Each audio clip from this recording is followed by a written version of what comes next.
the birth certificate actually replaced this original way. Right. The original way is still the original. It still holds true. Governments honor it. They recognize it. Most people Yeah. just know it.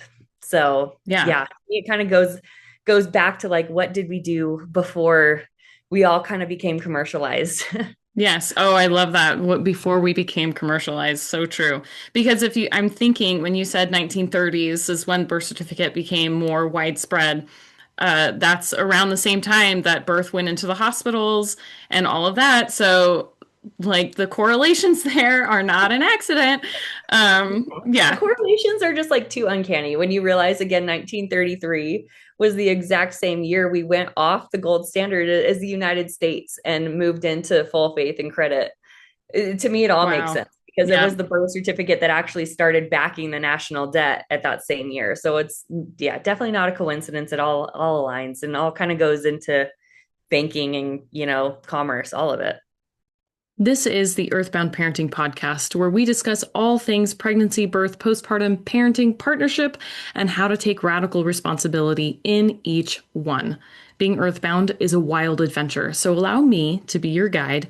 I'm your hostess, Chaya, traditionally trained birth guardian, birth educator, and mother of 4 unassisted home birth boys. In today's episode, I speak with Veda Ray of Veda Revival about the potential trap of modern registrations like birth certificates, passports, where her information comes from, and what that can look like practically for a family choosing sovereignty. This entire conversation is centered around self-responsibility. So in that same spirit, remember to do your own research before taking a leap into anything we discuss today. So saddle up. Here we go. Welcome, Veda. I appreciate you being on the Earthbound Parenting Podcast. It's great having you here. And let me introduce you before we continue even further. Veda Ray is a mother and educator focused on sovereignty, personal responsibility, and questioning institutional systems. Founder of Veda Revival, her work is rooted in her own lived experience, which led her to examine the medical system and eventually expand into broader questions around autonomy, identity, and family life. Welcome. Thank you for agreeing to meet with me and chat. And yeah, thanks for being here. Yeah, thanks so much for having me. I'm excited to be here with you. Awesome. So speaking of your lived experience, can you share your story in your own words? I know it's a long story, but if you could just give like us the Cliff's Notes version, what led you down this path of questioning systems and sovereignty and all of that?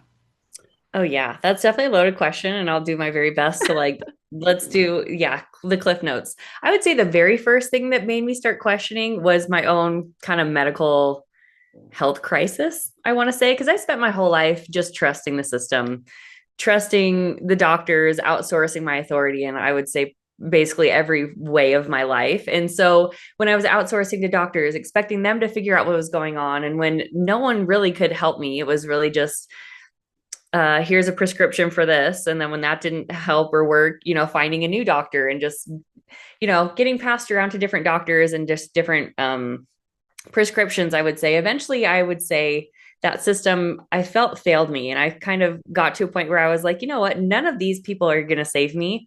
I think I have to kind of pick up the reins and decide if I want to really pick up my health or um, feel like I'm living a life worth living instead of just being sick and being so consumed by that all the time that I need to figure this out on my own. And something kind of came to me that was like, maybe all of the medicines, all the things you've been doing are actually your body is trying to figure out how to even process all of it. So I kind of came to a Mm, conclusion where maybe I'm just going to like detox from all the things. And again, something I don't know if they're like downloads or what, some sort of inspiration, but kind of made me start recognizing like maybe you need to read the food labels, maybe you need to start reading the ingredients list, and that just kind of sent me down I would say that started the rabbit hole of comprehending even the truth about the industrialized medical complex. You know what I mean? The food, big pharma, all yeah. the different things started connecting a million different dots in my mind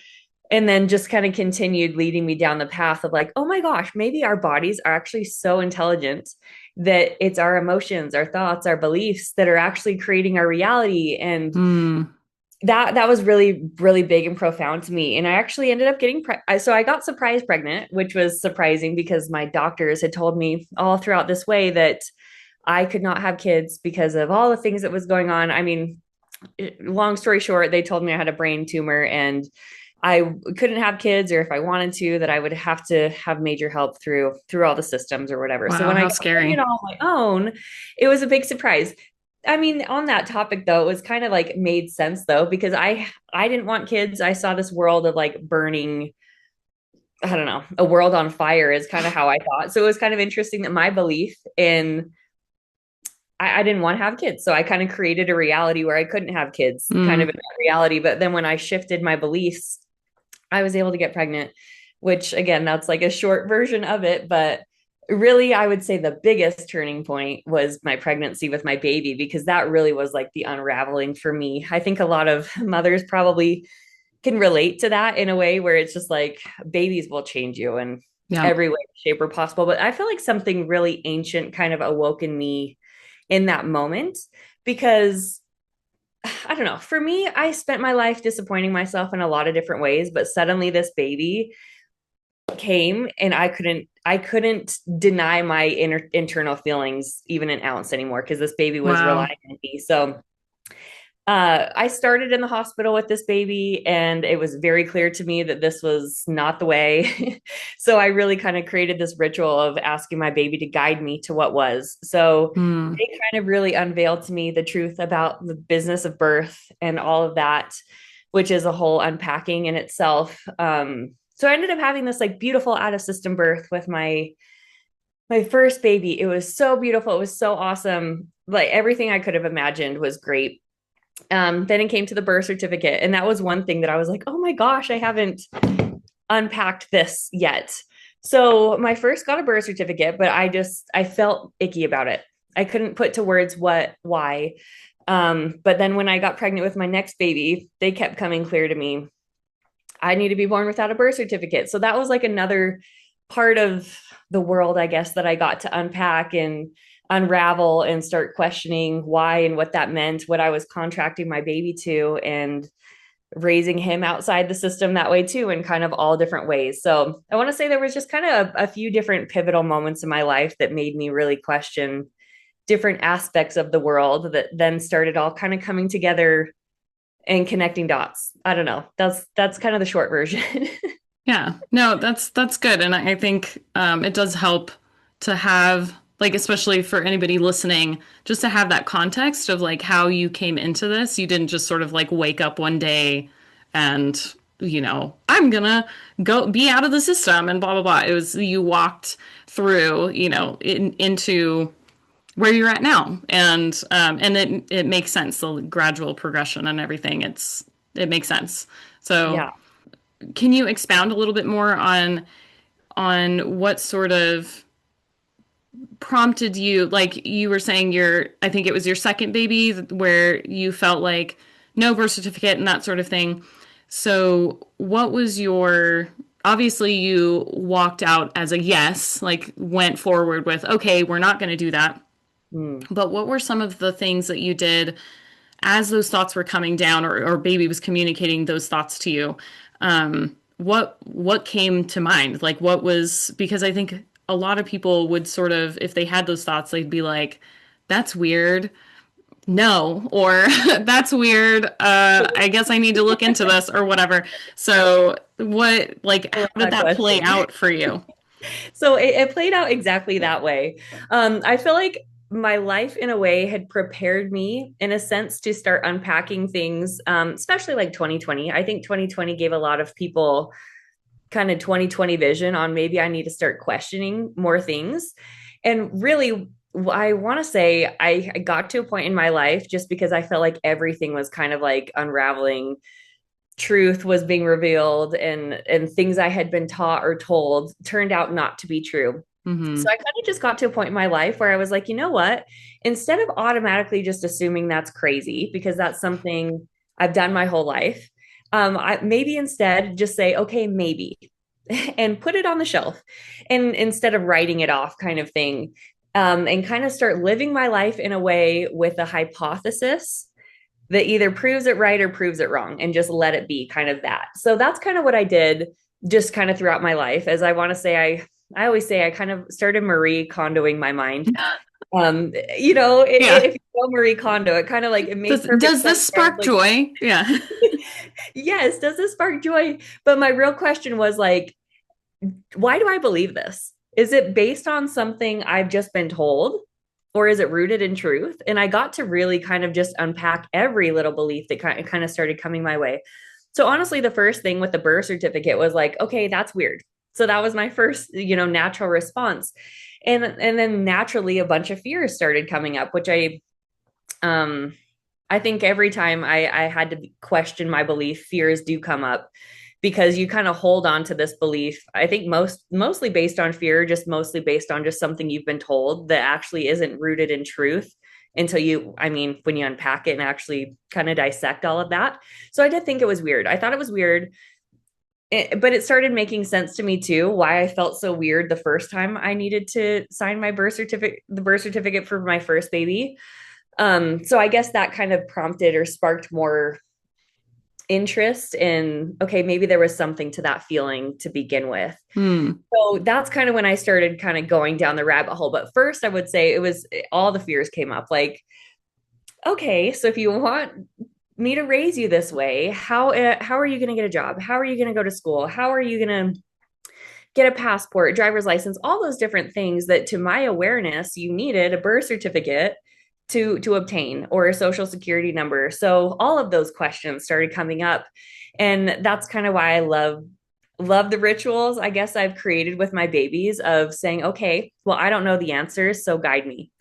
And I feel like just over time, as I put the questions out there, I knew the answers would slowly kind of filter in through different ways, and they kind of did. And eventually I started getting answers to each one of those questions because first of all, and I mean my whole thing with my first baby, especially when I said I got these knots in my stomach about the birth certificate, which I didn't have any answers to, but it was like, well, they kind of give you a certain amount of time. I had it where I'm from, it's like 10 days. You have to register your baby, is what my midwife was telling me. 10 days certainly was not enough for me to like research how I would do things otherwise. But there was a lot of questions that had to be answered as far as all of those things went. And I was like, you know what? My job as a mother is to help foster my children into anything they want. And I don't want to be making any decisions that inhibit him. So this first time with my first son, it felt like, oh, if I don't get him the birth certificate, I'm going to inhibit him Hmm. from accessing all of these different things. Where with my second baby, they were trying to speak to me in this way of like, no, there is a way. There's always a way. I just need to show you how. So that's really kind of what was revealed to me, is that really babies without birth certificates and social security numbers can do everything um, that you can with a birth certificate, and even just the truth about the birth certificate. Because once I started learning the truth about what it actually meant, what it actually contracted us to, part of me too was like, well, I can't in good conscience sign that contract on behalf of him. I started recognizing too that if I can set him up in a certain way where I create private records for him, get him a passport, then actually at any point, if he changes his mind and chooses he wants a birth certificate, he can.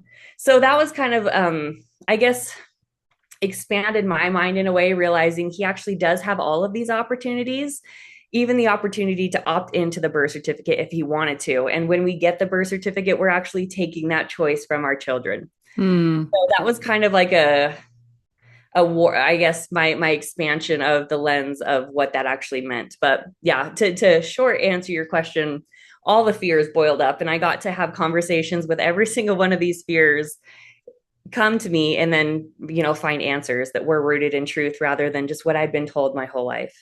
Yeah. So what were some of the like where did you turn when you started looking into this? Because you didn't have you yet. So Mm-hmm. Yeah. so where did Right. you where did you turn to, and how did you, when you were looking into what you were turning to, where you started, how did you decide this is trustworthy? this is not, I'm tossing this out. This is, how did you Yeah. discern and where did you turn to? Wonderful question. So there's a lot of people on the internet kind of talking about the problem, talking about certain things. And that was kind of like my frustration too, was like, I'm like, a lot of people are talking about the problem, but no one's like actually offering solutions, which was Mm, really frustrating for me. Especially like I was saying, if I know what I know about the birth certificate, how can I in good conscience choose it, but then not know how to operate from then on? You know what I mean? right. So um, really what I decided to do is start freaking reading the law books and start reading the actual definitions and start reading the statutes. It actually blew my mind where I did not ever think that this path would lead me down learning law or Law. anything like that. Mm-hmm. Nothing of the sort. The Constitution, all those different things, and starting to recognize that like they teach us language that we think is a certain language, but what they've done with the language is they have their own definitions for certain things. So, like when you and I think, hey, we're persons, we're people, whatever, we're thinking it means one thing, but in their legal definitions, it means something completely different. So that's what I encourage anyone that's kind of going down this path is start actually reading legal definitions to things that you think are going to just be a standard what you means. It actually they've changed the definition of what you means in their legal definition. So literally getting a Black's Law dictionary and literally reading what it means. Yeah. Yeah. Yeah, that's when I kind of just again got to the point in my life where I'm like, all right, I'm going to take the reins and I'm going to start reading. All this information is free. There are law dictionaries online that you can read. You can go to Cornell Law website that has all the definitions. You can start reading the statutes. You can actually start reading all the things online. So that's really the rabbit hole I started going down. Yeah. Yeah. Well, and that I think reading straight from the horse's mouth or hearing straight from the horse's reading straight from the same book that everybody else, all of our legislators and all of these people should be reading from, should be operating from.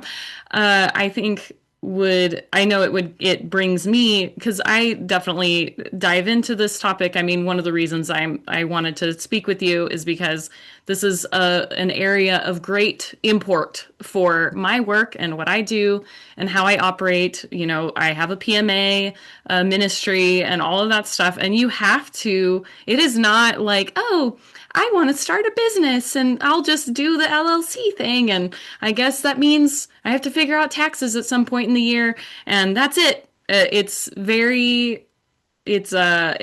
become such a tightrope and you Mm-hmm. have to know language and be very particular with the things you say. Lawyers are a whole field of profession for a reason. They're just for people listening, there's a massive difference between constitutional lawyers and the lawyer that you might, you see the firm down the street and you might go approach those guys. Big difference between just those two. And then there's all kinds of very lots of big major very vital differences and the law, and that's because the law is very particular when it comes to language and all of this. So that makes a lot of sense to me that you were just okay straight into the source material. I guess this Mm-hmm. is my nighttime reading from now on, kind of thing. Literally. So I'm yeah, no so longer reading labels and ingredients. Now I'm reading law books. That's kind of how it yes. kind of progressed. Yeah, what a progression and it's so relatable for me anyway. So Yeah. it's crazy. Yeah.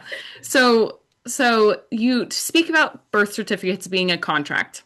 Mm. So can you explain like what do you mean by that? I know we are familiar with the idea of a contract and that sort of thing, but I think a lot of the time people just see it as this it's a form that I get. Well, actually, I think most people actually are seeing it as it's a form that at some point someone tells me to sign. And, because most people are going to the hospital for their births or being attended by licensed midwives. And all of those people are legally obligated to to fill out these records for you, have you sign them, and fill them out or submit them themselves. Yeah. So people outside of the system are more familiar with just like actually looking through the paperwork and all of that. But for the most part, it is presented as the standardized form that you just mark this box, write this here, blah, blah, blah, sign my name, send it in. Mm, But what is happening there? What about all of that is making it a contract? What is that contract? yeah, Yes. great question. Stop wading through piles of possibilities when it comes to sourcing quality liver supplements. I found the best one for you. Introducing Kosher Carnivore's grass-fed beef liver capsules, artisanally crafted in small batches in Florida. There are absolutely no fillers, flow agents, GMOs, or allergens, 100% freeze-dried, and 100% glot kosher. This is nature's true superfood with over 23 different vitamins and minerals made bioavailable by God Himself. Liver boosts your energy, brain function, iron levels, and immune system. It improves skin, hair, blood health, and even supports liver function. A powerful supplement during pregnancy, but honestly, it's powerful for anyone in any season of life. Get your own Kosher Carnivore liver capsules and enjoy 15% off your order when you use code Chaya. Follow the link in the show notes and get shopping.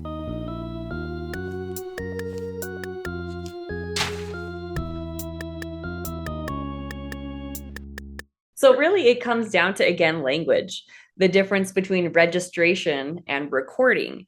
And a lot of us are just taught simply that this is a record of birth. So we're all happy to create that proof of birth through the birth certificate. That's what we're thinking we're creating. But when we're doing it, there's a whole, legal loophole on why and how they're doing it a certain way. Registration actually is handing over the title to someone else.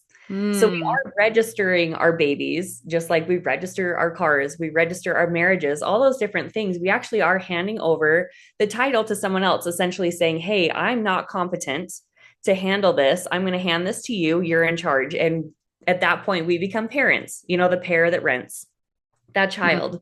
Interesting. So it is all the word magic gets pretty crazy when it comes down to all of it. But that really is essentially what it is. So when it's so funny because there's so many, like I say, 2020 was very eye-opening, and a lot of people were like, I don't co-parent with the government. But we actually realized that when we're signing this contract, that's exactly what we're opting into, is to actually invite the state as a party into our contract.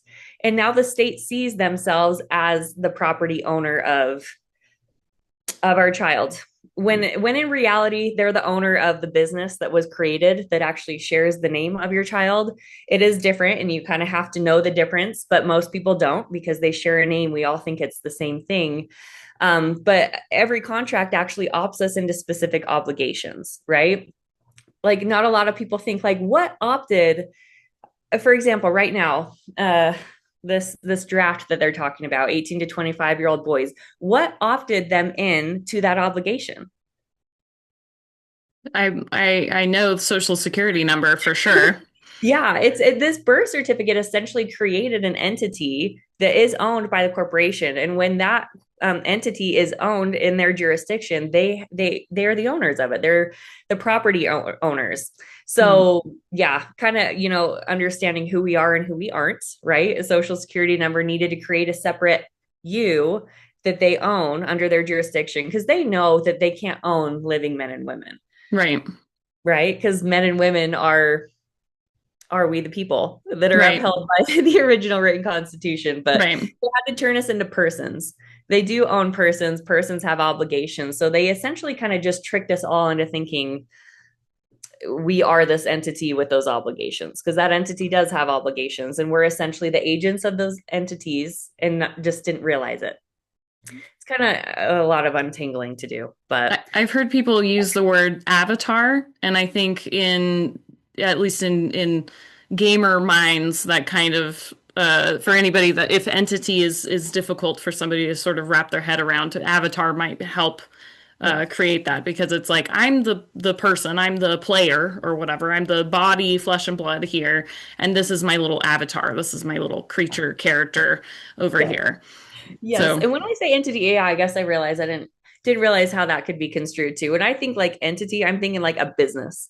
right, That is yeah, a structure, or just like when you open an LLC, it's like very obvious Right. that I am not the LLC, I'm the agent of that LLC. But what they've done is they've created a business with our name. So we actually think it's the same. And it's very much not. We're the agents. Yeah, the Um, the wordplay and all of that. So yeah. so so we because I'm trying not to, I don't want to, I'm not expecting you to like divulge all your secrets, on this, but I'm trying to like dive into what you teach and all of that without give people like a view into your world and your thinking and the things that you know and what you offer without um, so that they know what they are approaching is legit, because I Totally. think that's another big fear for a lot of people is especially post 2020, because I think all of this type of stuff has been around before 2020, but a lot of Oh, yeah. what 2020 did, I mean, you said 2020 vision. I remember at the turn of the new year, everybody had like the goofy glasses again, and they were saying 2020 vision and like all that kind of stuff. And oh, did we prophesy over ourselves? Oh, we do. Yeah. And so I think a lot of people's eyes are open and they think that this is some new craze that's going on. Really, this is a thing that's been like people have been diving into this world of out of the system living and all of that what well before 2020. Yeah.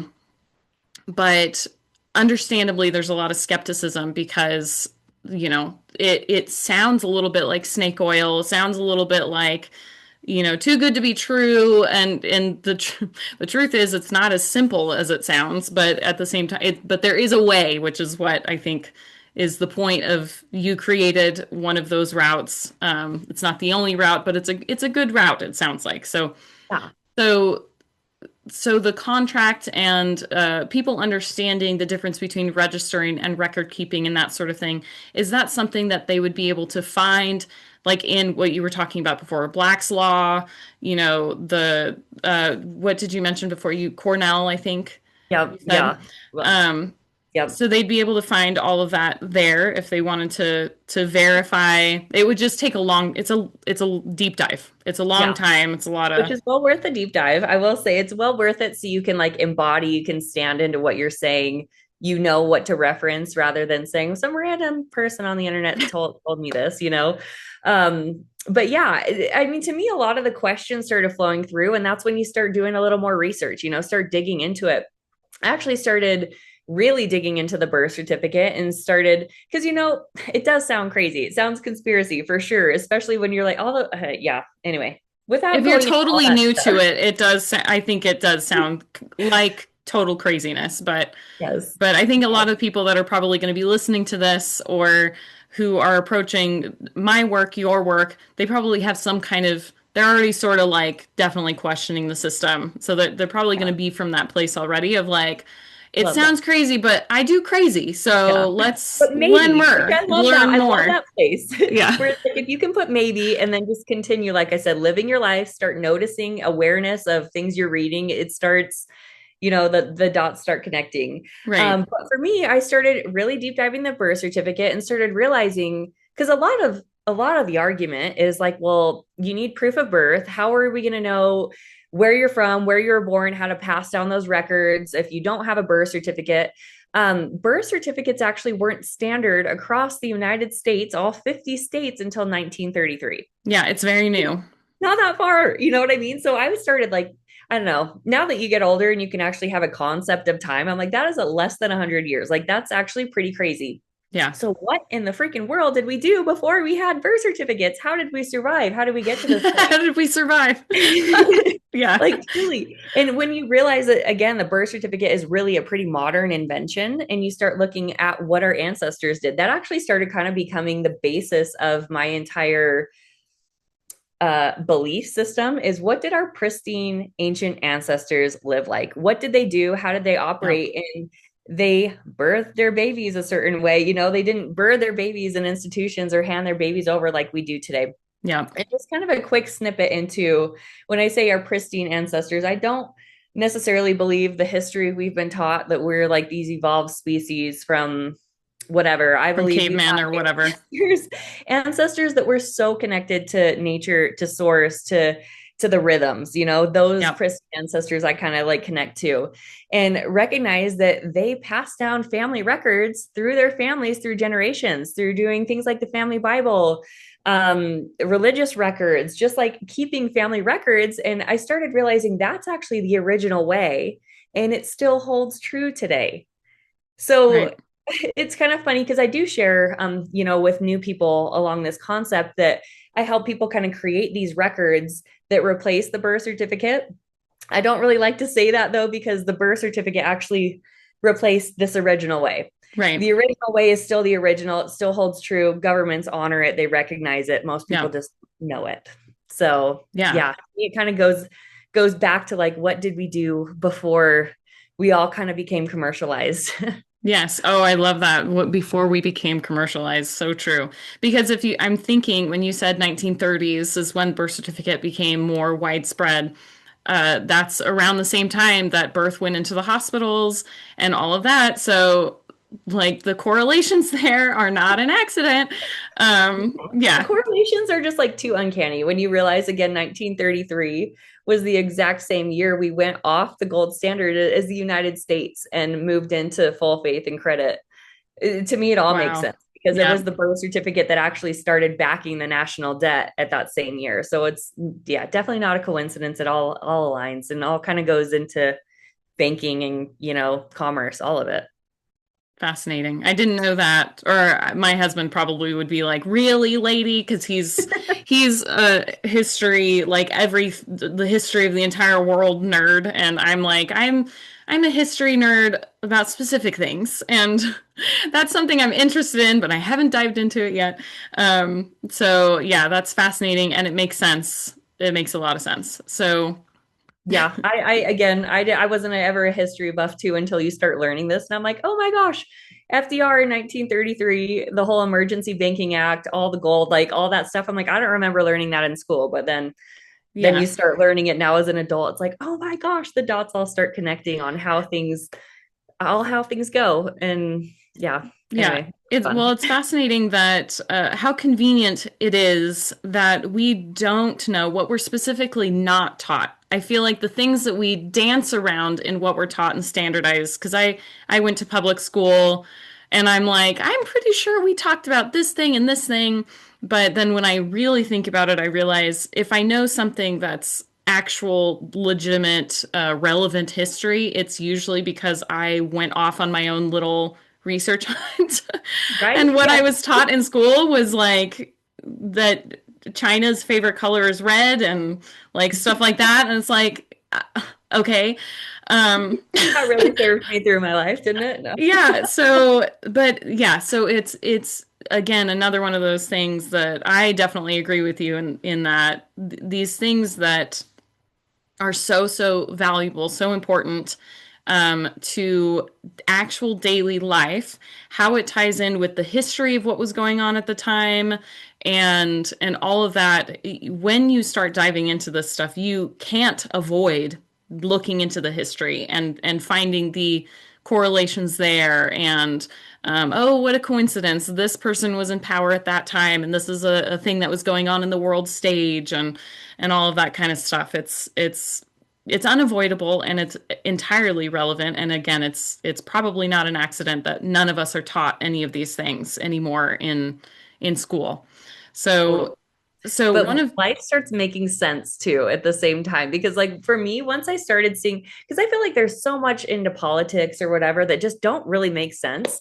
It's yeah, like, well, that was weird because that really doesn't benefit the people or whatever, but when you start seeing it as commerce and business transactions, like, oh my gosh, it starts making sense. Everything starts making sense on why the president, who's just the CEO of the corporation, is doing what he's doing. And it's anyway, well, and how we interact with other countries and all corporations. these, yes, all this global relationship that all the powers that be have with each other, even though our simple, I would say for myself anyway, this kind of childlike view of right and wrong that many of us, I think, I think it's ingrained in us. I think it's part of our nature to have a sense of like justice and these types of things. You know, we see certain things and it's like that seems strange. I don't understand why the person with all this power is making this decision and that decision or whatever. And then but then when you think about again the corporations from the business standpoint, oh, well, you wouldn't want to cut off, this is a little bit political, but you wouldn't want to cut off entirely this whole group over here because they supply the whatever and this group over here, even though they're doing this thing, we're going to let them do this because they supply this or we supply that and blah blah blah.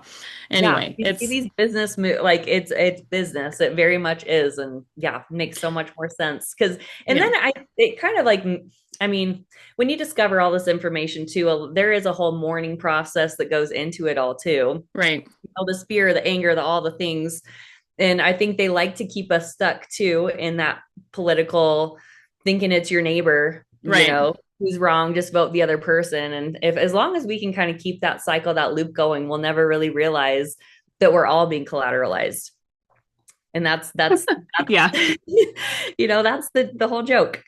yeah, yeah. It kind of well, maybe I'll cut this out, but just for you and I, it kind of reminds me of War of the Worlds. I think that's the movie with the aliens or whatever. They come down and they harvest the humans and stuff. It's like, in some Literally. sense, that's kind of what Truly. we're, Yes. we're in on right now. Yes. But So, the public school system is so genius when you really think about it. Just like you were mentioning, we've all been walked down a lane exactly where they want us walking. They taught us the exact information we want. Like it's yeah, when I finally got to a point in my life too where well, I spent my whole life thinking like the system's broken, we need to fix the system.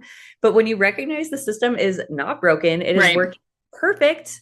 The only way is truly to unhook. right. It you have to unhook. So I mean, it's operating. It's genius. It's truly genius what they've done. So yeah, I got to give them that. Yeah, yeah. I say that often. People say the medical system's broken, the hospital system's broken. I say, no, it's not. It Yeah. works really well. Yes. It does exactly what it was designed to do. So, and including crushing the souls of the operators, the people that are in there working within the system. Anyway, that's a whole Isn't that other the rant. paradox to it though? It's like that's the awakening. People are actually being so failed by the system that they're actually awakening to the system, and that's actually what's creating the shift. Right. That I hold this deep vision. I know a lot of people, I used to believe in doomsday, the end of the world, all that. I no longer can subscribe to that anymore because I Hmm. see so many people waking up. I also refuse to believe that because I refuse to believe I'm going to raise my kids in a world that's ending. Right. I'm choosing to create a world that I want them to grow up into. And I Yes. see the masses are waking up. And that to me is really exciting, actually. Yes. Full of When we hope. don't stop feeding the system and start creating new systems. Right. Yep. Exactly. Yep. Don't feed the beast and it will shrink. Yes. Exactly. Yes. Yeah. And even So your fear of the beast is feeding it. oh So, yeah, totally, totally. Yes. So steering us back because I I think you and I could probably just go on and talking about all of these things because I think we definitely align with a lot of that. Um, Speaking of not fearing the beast, not feeding the beast, just unhooking and that sort of thing. So so you've mentioned passports as something that we might want to acquire. mhm, One of my questions has been why, if we are unhooking from these things and this thing and this thing, and we're outside of the system, what makes the passport something that we might still want to engage with? And what makes the difference as far as like if somebody's trying to apply as a national versus a citizen? I think I saw a mhm. post from you where you mentioned the stars on the passport and that sort of thing. So what's the difference there? Could you explain that for somebody listening who maybe didn't see that post from you? Yeah. Like where did that info like how can somebody um, find those types of things out? And yeah, what is the difference? Yes, I love that. So really, like we were saying, everything comes down to like contracts, right? So a lot of people too, they ask me, they're like, well, if you don't want the birth certificate, you're still entering the system by getting a passport, which that's a valid thought, but you also have to realize they're two completely different contracts and two different things are obligating you to different things as well. Hmm. So something to kind of first put into mind. Yeah. Second, the passport application, there is there's two ways that you can apply. You can get it as a citizen, and if you look at definitions of what a United States citizen is, it's a United States business. That's what you are. You're an employee. It's all about whose ship are you on? Citizenship. It's all Hmm. about the law of water, the law of commerce, all of that. Who you're an employee on someone's ship. And so you can apply that way. That's absolutely a way you can apply, but that's essentially being an employee to the corporation of District of Columbia. You can also apply as a national, being born as a living man or woman on the land of the state of the union that you were born in. So that's really more what we're claiming is we're being tied to the land. And what's really interesting is when you look at signing the passport application, it actually says on there, I, this is not word for word, but essentially, I sign under penalty of perjury that I am a United States citizen or a national of the United States. Like most people Hmm. didn't even realize there were certain different ways you can apply, and how you're filling out that contract is extremely important as well. Hmm. So, and it's not because, again, kind of going back to that claim that a lot of people make that, like, well, if you don't want to enter these systems, why are you getting a passport?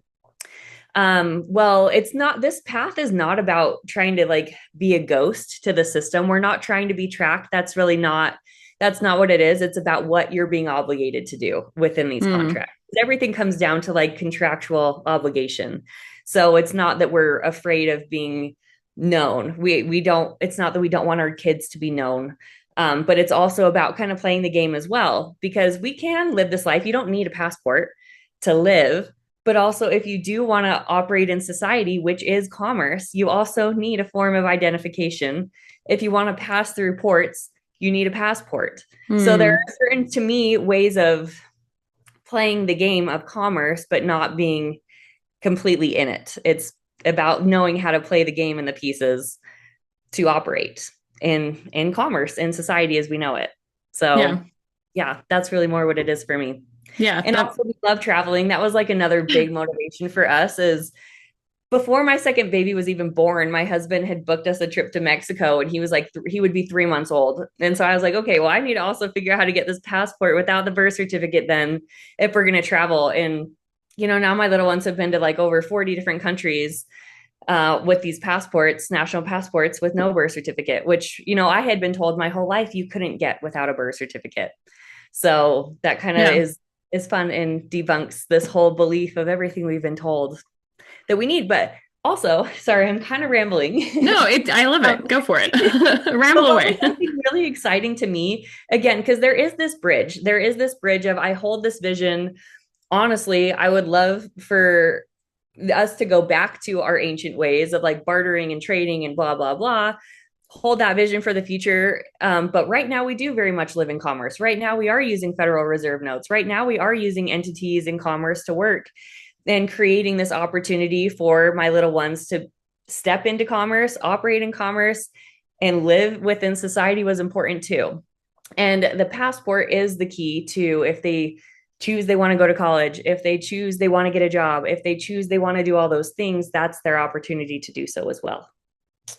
Yeah. So that I that was the opportunities were really important to me. Yes, no, I think it really is. I understand people that do want to completely exit the system and live in the boonies somewhere, or, I totally respect that. I think often about walking into the forest and just continuing to walk Could never for a leave. while and just stay a hermit. I tell people all the time that when I grow up, I want to be the hermit old lady in the woods, and I occasionally howl in the middle of the night so people think it's haunted, and they never come anywhere near. So I totally understand people wanting to live that way and doing their best to do so. But I think more people don't want to, they want to hold aspects of both worlds. They want to engage with the world that they were given. We were born in this time. We have a soul's contract with this time on planet Earth, so people want to be able to engage with what's going on in the world, but they don't want to be slaves to these systems that, wield that power whenever it sees fit, and it's not, they want to be free because personally, and I think this is a shared thought, we are free. We are meant to be free beings. But we're also social creatures. We have these systems in place and that sort of thing. So it is important and very practical for people to be able to engage with the world that we live in. Mm-hmm. And I think a lot of the stuff that exit the system, things that we've seen in the past, I think it's getting a little bit less nowadays, but the things that we'd seen in the past was like completely exit, don't let anybody know that you exist and all of that kind of stuff. And if you do, you're screwed. And so I appreciate your take on this, where it's like, okay, I do want to be a part of this whole world. How can we do that in a way that makes sense, that holds our values and honors the rights, the God-given rights that we have, but also as, people who are in the United States, we do have these constitutional rights that I think were pure in creation, honoring our God-given rights and that sort of thing. And what the country, how it functions today, is a little bit of a bastardization of all of that. And Mm-hmm. so, yeah, how do we go back to that? That's the work that you're doing, obviously.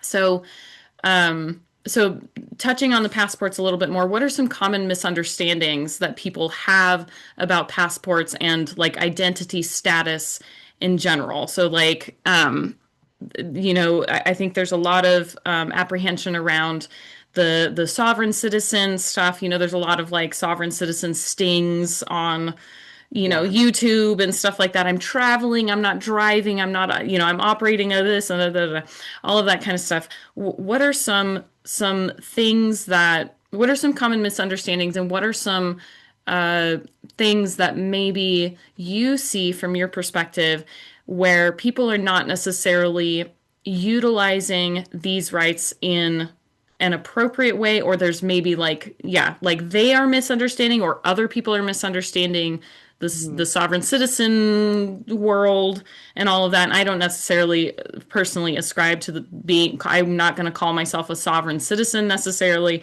That's not Mm-hmm. really how I operate, but I understand why people do that anyway.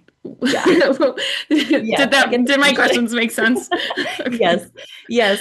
So honestly, so a passport is a form of identification, right? That the United States Department of State has acknowledged, and everyone acknowledges throughout jurisdiction, all over jurisdiction, right? It's not just like, a state pass, or sorry, state identification that your own state has jurisdiction over. Right. Um, so yeah, I mean, man, it makes me think of a lot of different things, your questions. The whole sovereign citizen thing, I personally believe that they make certain people examples, of course, to kind of Of scare people course. out of the whole idea. They do that To with midwives. They do it all over with all dissenters.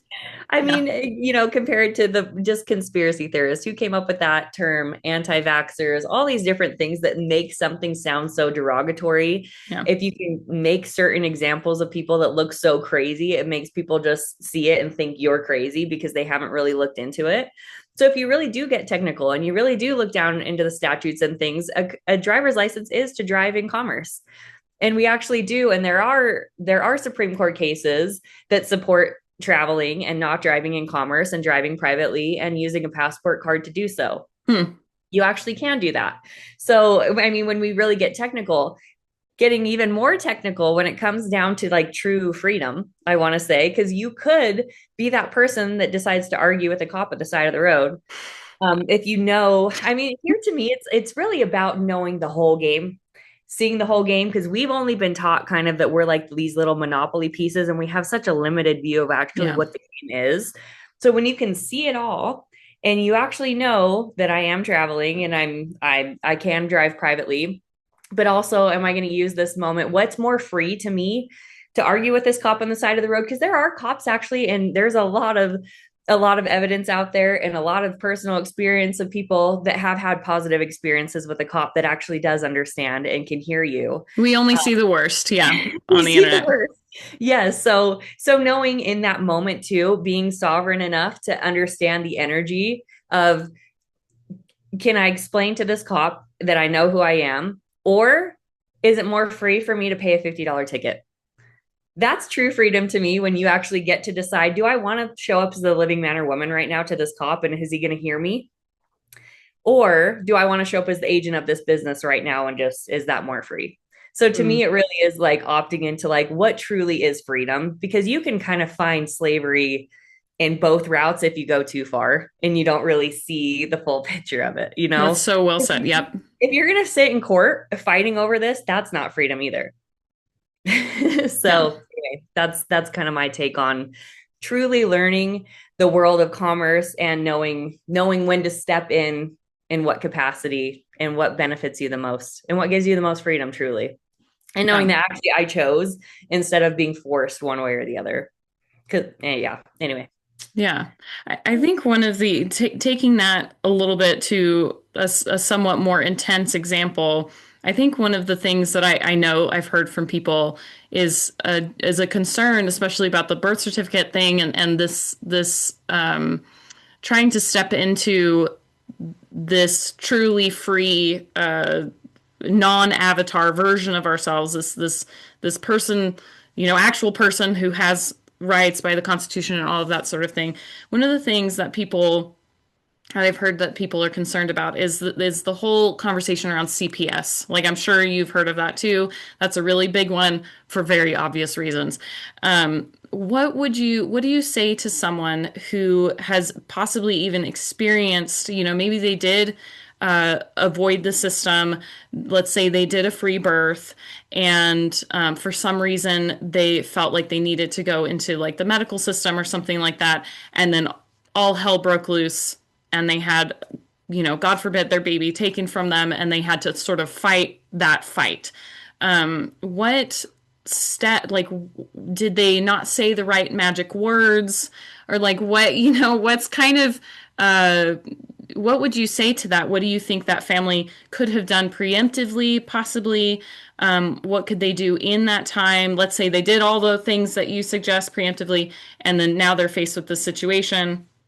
Um, yeah, what are your thoughts on that? That's a great question. I would first say, of course, there's certain institutions that are going to be war zones that you need to be aware of before you enter certain places, right? Entering those places, you do want to be very intentional of your language too. Anytime Mm, you go in anywhere refusing anything, you're going to be met with resistance. yeah. So I would first say never be refusing anything ever. Make sure they stay on your side as a friend. If they offer you something, thank you so much. Not today, but I'm going to get back with you. I'm going to think this over. You're Something getting, like that, right? you're very intentional with your language because, like Yeah. I said, the moment you're refusing something, you're going to be marked up. That's a red flag. They're going to start sending in agents. Okay. Again, everything comes down to jurisdiction, and they are going to assume jurisdiction over your child. They actually have to have jurisdiction. They can't just go to Mexico and grab some kid, right? No. Right. What gives them authority in the first place? They're so used to just coming in and assuming authority, and not a lot of people are used to challenging challenging them and asking them to prove their jurisdiction first. Hmm. That's actually what trips a lot of them up, is when they actually are, the burden of proof is put on them, because generally they'll just assume. And we've been so groomed throughout our lives as well to assume that they just have authority without questioning, like, what gave this independent business the authority to come in and take my child, actually. Hmm. Yeah. It's no different than Walmart knocking on your door saying they want to come take your kid. Like, I'm not kidding you. It's a private business that's contracted with the corporation. So if you could come in actually with the confidence, just like you would a Walmart person saying that you need to go work at Walmart, you'd say, what contract did I sign with you? You Hmm. actually, the burden of proof is on them, but people just aren't aware. Again, the part of the grooming is that we've just been so afraid of these agencies, and we assume they have authority too. when they actually have to prove their authority. So it is about challenging their jurisdiction and making them prove they have jurisdiction over your baby in the first place. Yeah. So Yeah. that would be that. Well, I think too, so just to make sure I'm hearing correctly. So first, obviously doing the homework ahead of time, making sure that you've got all your ducks in a row and you have the right mindset about this next step that we might, if, and I would Mhm. say probably somebody would probably need to, in their prenatal time, have these like walk through these kind of like terrifying scenarios and have a game plan in place, right? As far as like language, how they're going to approach it, being a little bit more accommodating. I hear what you're saying as far as like, don't go in there looking for a fight necessarily, which can be so Mhm. hard to do, but it is extremely valuable that people are approaching the system, especially if they're needing something from the system. They're needing help, they're needing a certain amount of support and whatever. They know that there's going to be this giant, Indiana Jones rolling ball coming towards them the moment they walk in the door. But like, we gotta keep our heads about ourselves as much as possible. Make Right. sure we're And I being also want to kind like and everything. dispel the fear, I guess, too, of like these systems are there for a reason. You know what I mean? They Right. do help people and not to be afraid of bringing your kid there if they freaking need it. You know what I Yeah. mean? Yeah.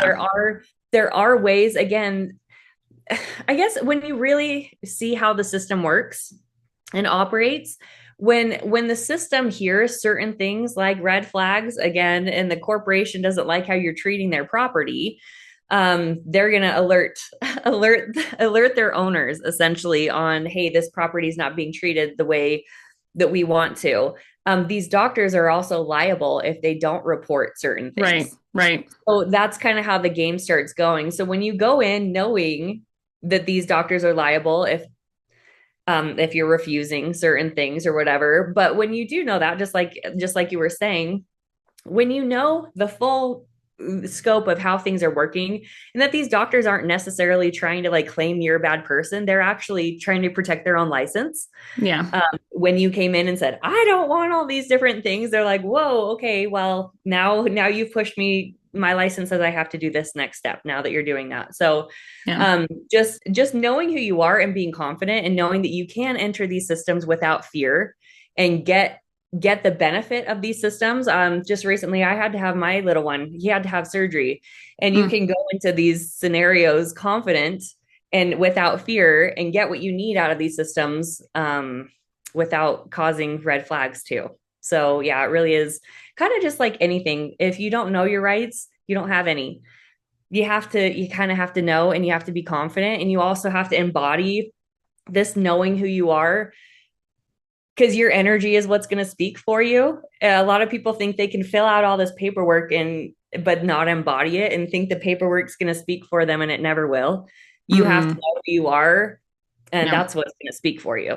Like I know who I am. I'm a woman. My child does not need a birth certificate.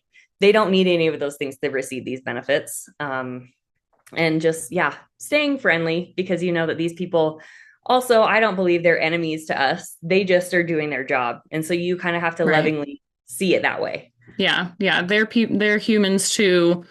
And I think sometimes, the fear of the unknown, I think is very underestimated.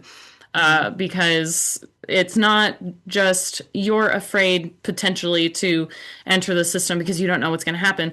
The people in the system, if they're unfamiliar with your world and Mhm. what you're doing and what you have done and all of that, they are going to be fearful of whatever is going on with you, that now you're approaching them and you're like, Mhm. this kind of strange creature. And that causes them to do things from that place of fear, or Mhm. fear of their liability, and fear of losing their license and all that kind of stuff. Like, fear is a very powerful driver.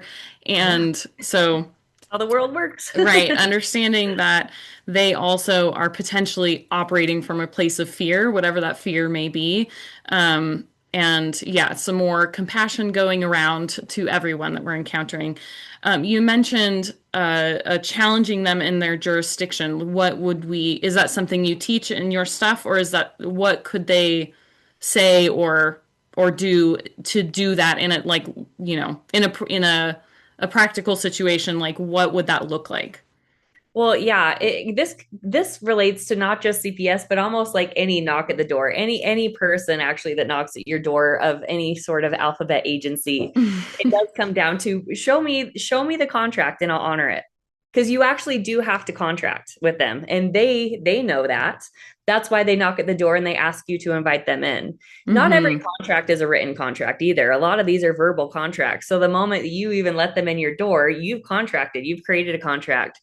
Now they can open a case because you've Mm-hmm. accepted that contract. So I think realizing in any way, everything is a contract, and we actually get to decide how we, I mean, there's multiple ways we can create or there's multiple ways when presented with a contract. Essentially, we can accept the contract, we can create a counter contract, or we can deny the contract. But first asking them, what did I contract with you? If you can show me that contract, I'll honor it right away. But that's kind of what, they Yeah. come with their script. And also when they don't, you shake them from their script a little bit too, because they don't know how to respond. They also do need a court order signed by a judge, and most of Mm-hmm. them don't have that. It Mm-hmm. has to get to a point where a judge has actually ordered for them to be able to come into your house. Most people don't even realize they're creating that contract by allowing this to happen. So knowing enough, again, like I said, is showing me the contract, show me that court order that allows you to do so. The burden of proof is now on them. So they get to leave and go figure that out because they do know that they do have to have jurisdiction. But That makes if you ever sense. question that, everyone assumes there's a contract and now we're creating one, and now there is. Yeah. So Yeah. yeah, I, That makes yeah, sense. Similar yeah, to a warrant, when police come to the door and that sort of thing, they have to have a warrant and that sort of thing, and that is the case. It sounds like for pretty much all of those everything, guys. Yes. everything is comes down to contracts.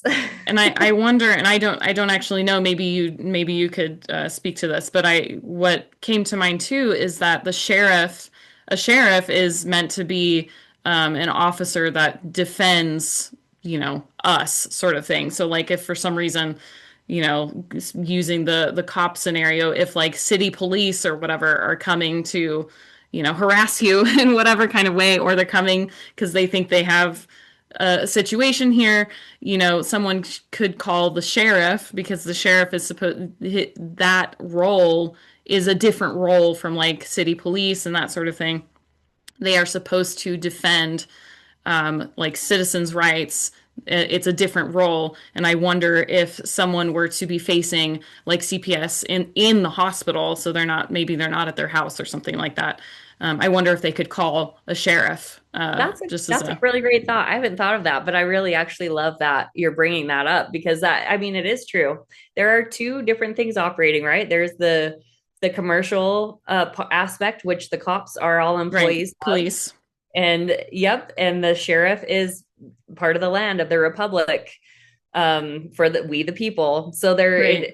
not a lot of people even like realize these two different things. Why are there two things? Because there are two systems, completely separate systems operating, and that would actually be a really wonderful idea to do. Yeah, How about it set that really up? did just pop in my head. So I was like, ooh, I think I should mention this just in case somebody's listening, and God forbid they're having to like deal with all of this, but at least they could prepare, that sort of thing. So maybe call a sheriff or look into that. I think I'm definitely going Yeah, to be looking into that more now. yeah. So uh, for parents who feel drawn to all of this, and maybe they're like overwhelmed because, like you said, there's a lot of stuff out there. They can go on a deep dive themselves through the law books and the court cases, which is another thing that I think people underestimate, the importance of knowing court cases, especially if there is like some kind of potential, they think that depending on their situation, there may be a scenario where they're having to sort of like defend themselves in court. Having Mm. court cases under their belt to defend themselves is really, really extremely valuable. So that's really good. But what's a first step that they can take, that families can take, that maybe isn't becoming a law student? Yeah, What's something totally. that's going to be palatable for someone who's sort of new to this, doesn't is trying to understand, and is feeling a little overwhelmed? Yes, I love that question. So, what I actually created is exactly that because I had so many people with so many questions, and me myself, I understand because I've walked that path. So, I created a free resource on my website. It's called the Born Free Blueprint, and it's kind of a series of YouTube videos where I kind of like take you down the rabbit hole, like going to the websites, clicking on the definitions, we're reading them together, and Hmm. it really was just kind of my journey of discovering. And so I kind of take people down that kind of journey of discovering. Brilliant. And then also, once you kind of start getting into the groove of clicking on definitions, doing this, like it kind of creates um, I don't know, a way of studying in a way that you can kind of start Mm. on your own. I also, offer a lot of references of different books to read and just kind of, to me, that was the palatable way, I guess, to kind of take people down on my own journey and then they can continue wherever it takes you. Cause I feel like there's like kind of 1,000 different rabbit holes you can take, off each even branch. But if it interests you, kind of a direction to continue to go. So that's kind of what I've done. If people get interested in like where to start, that's kind of where I started. And then you can kind of take it from there. He kind of give you the skills on how to search for different things and yeah, how to start finding definitions and reading. Yeah. Yeah, yeah. So we've talked so much about your journey and all these different things. We talked about a lot of stuff. So what exactly is Veda Revival? What can people tell us about what you offer? We've talked a lot about why people would want to dive into your stuff, but what is available for people through Veda Revival? Yeah. Well, even to kind of like describe, so Veda, what it actually means is ancient knowledge, and revival means bringing it back. So kind of like I was saying I love earlier, that. is to me my whole like baseline is how did our pristine ancestors live? How did they live connected to nature, and how can we kind of connect back to that? Um, and a lot of this work is spiritual work. Yes. We think it's all paperwork, but it is way more spiritual than it is physical. And Yeah. again, we live in a physical plane. The physical is important, but it's the invisible is so much bigger. It's a whole journey. So really I kind of go through even like resources on having babies out of the system, trusting yourself, lotus birth. If you haven't gone down the lotus birth rabbit hole, it's really when you keep your baby connected to their cord and placenta until it naturally falls off, the kind of imprint that kind of creates. I have a Hmm. lotus birth kit that I offer a free ebook to if that kind of interests people. But I also help people create their private records for their babies. Again, the original way that instead of a birth certificate, I teach people how to get the passport without the birth certificate as well, and really just kind of how to live and operate out of the systems but still function in society. So all of that is kind of offered on my website at vedarevival.com. And also just kind of a plug, I'm most active on Instagram. So if anyone wants to follow me on Instagram, that's where like most of my content is shared. It is veda.revival. Yeah. Yeah. And I definitely follow you. And yeah, I've of course poked around on your website and everything. I've heard about you a few times. Sorry. Um, I've heard about you a few times, and it's always from this place of because I'm definitely in the sovereign birth world and out of the system and all that kind of stuff. I'm definitely I think maybe from a different angle approaching, but we're definitely in the same sphere. So your name has come up several times, and I have simultaneously collected all these questions and these different things, and I'm doing my own deep dive into a lot of the stuff again, and that has started years ago. um, but I love that your stuff is out there for people because I'm sort of, people ask me for this type of stuff, what you have to offer, and I am working on things just adjacent to it. And I think that if your stuff is available and ready for people, I love the idea of pointing them to you, so that it's not all from me, and then also, it's we can work together sort of thing. It's Yeah. a good synergistic, I think, relationship there. And yeah, what I've heard from your offerings have been good things. But yeah, having these questions answered and getting to pick your brain a little bit about some of this stuff, I think is has been really fun. And for me to, I appreciate you coming on and letting me sort of grill you a little bit about some of this stuff. And I'm really happy that you have these, you've curated a lot of this stuff for people. So they're not necessarily having to dive into, like, do the deep dive that, I'm sure, like you said, it's still a spiritual journey in itself. So it's not like people probably are accessing your stuff and they're just like, and check, everything's perfect, and let's just continue on. I'm sure there's a whole journey even with engaging in your what you have to offer. So just anybody listening that's gonna get Veda's stuff, like, be aware it's I mean, gonna it be a is a journey. check. There is a check, but yeah, it naturally kind of leads you down a journey. It's just kind of natural part of the Right. process, but it is very cut clear too of like, do this too.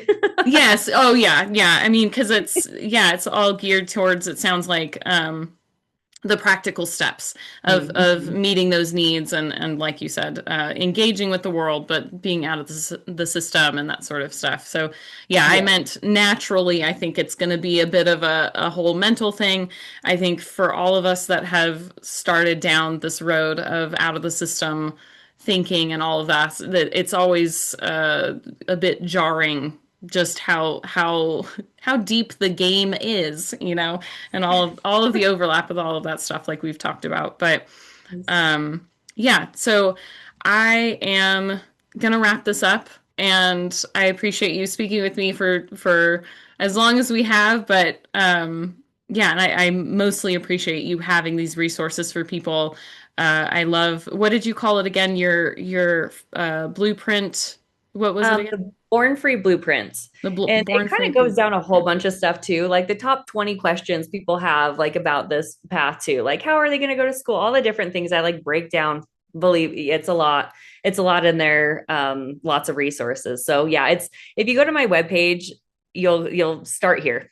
That's where you'll start, and that's kind of what takes Great. you to the free guide. So yeah. Yeah. Awesome. Awesome. All right. Well, of course, I'm going to have everything in the show notes so people can just go there if they happen to forget.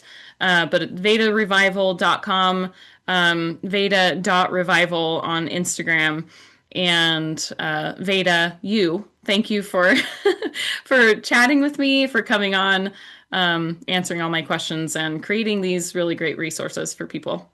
Thank you for having me. I hope you learned a lot from that conversation, or at least it got your mind going about some of these things that we volunteer for without realizing it. If you're here and preparing for a sovereign birth, start with the Secret series. It's private and designed to orient you properly. Details in the show notes.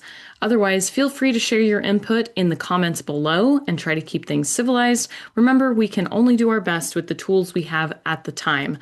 If you've gotten value out of this video, give us a like, subscribe, consider donating to my website at earthboundparenting.org.